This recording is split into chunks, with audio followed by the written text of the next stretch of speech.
start off by asking a question. How many of you have been taught to recycle? I'm sure most of you have, right? But how many of you have really looked beyond the vague term recycling?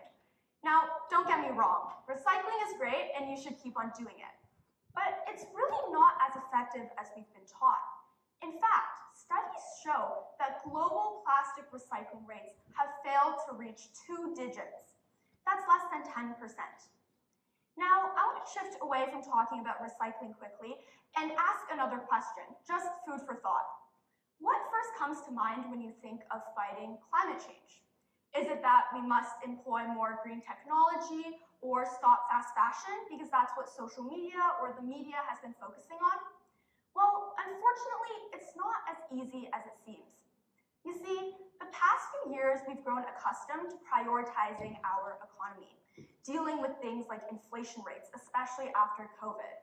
But that has led to significant trade-offs that had to be made. Global climate change has reached unprecedented levels. The amount of CO2 in our atmosphere and the extinct animals, the statistics have been absolutely chart-breaking. Hi. My name is Angela, and today I'm going to be talking about why what we are taught about climate change and what we are doing about it, how that is not as effective as we have been taught. Now, I want to start off by explaining the impacts of climate change. The pollution created by us humans through things like massive corporate waste or even just misplaced trash has led to devastating impacts. This has led to animals being killed and more plastic in waters. This is going to severely harm future generations by literally destroying the earth that they have to live on. Let's take a step back. Statistics show that by 2050, it is expected that 24 million children will be undernourished. And by 2040, it is expected that 1 in 4 children will be living with extreme water shortages. The question then becomes, how do we address the environment while still maintaining all other aspects of human life, like the economy and dealing with social issues?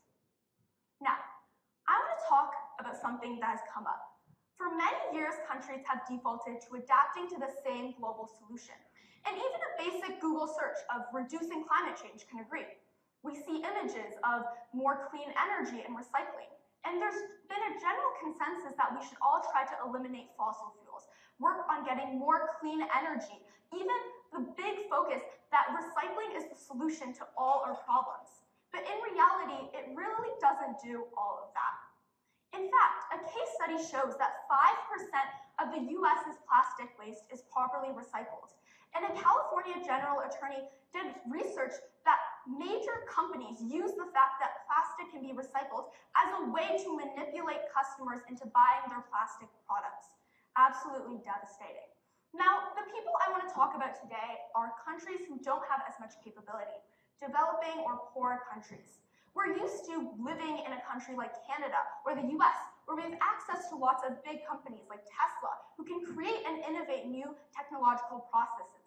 But oftentimes, other countries cannot do so because they have not had the opportunities. They don't have the money, the funds, or the resources to do so. And this is because of historical and systemic issues. Things like political instability, violations of human rights resources, a worse economy that doesn't enable them to be able to develop as well as other countries that we're familiar with. So this means that the moral of the story is that there are different capabilities in countries. Now, I've come up with three solutions to this problem. The first is to evaluate our differences. We all understand that we all want to answer and work towards the same goal, and that is making climate change better. But there can be many different steps to take that. But the second way is to be accepting. Understand of other countries. For example, a poor country might need to work on fossil fuels in order to build up their economy to then develop green energy. So it is not necessarily always a bad thing to use things like fossil fuels. But third is to allocate resources more efficiently, because there's no point in trying to get a country to develop when they can't actually do so. And I want to draw your attention to a metaphor. This is a very cliche one, and one you probably all know as the story of the tortoise and the hare. So let's say that you are in a running race, and your competitor is very buff and very, very good at running. You, on the other hand, you know you have good endurance. So when the race first starts, you trail behind. But as it moves forward, you begin to catch up to the competitor. At the end of the day, you end up beating them in the race. That is a story of setting your own pace. And you have to understand that there can be multiple paths taken to reach one goal. You don't necessarily have to follow the same path, that you have to get rid of fossil fuels in order to do these types of things.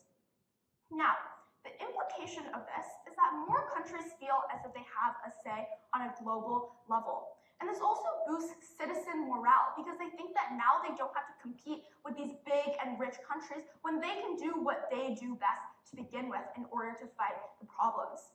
Now, what can you do? Speak up about the issues that haven't been said.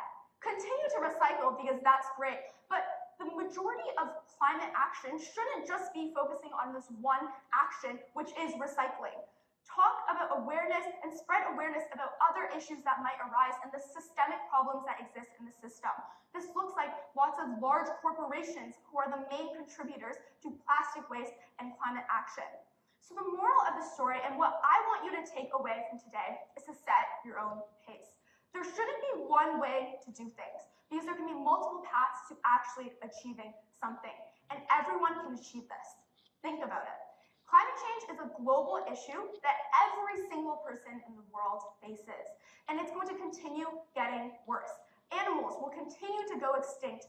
Sea levels will continue to rise, and it will continue to be like that if we don't find a way that we can all work together with different paths towards the same working solution. Thank you.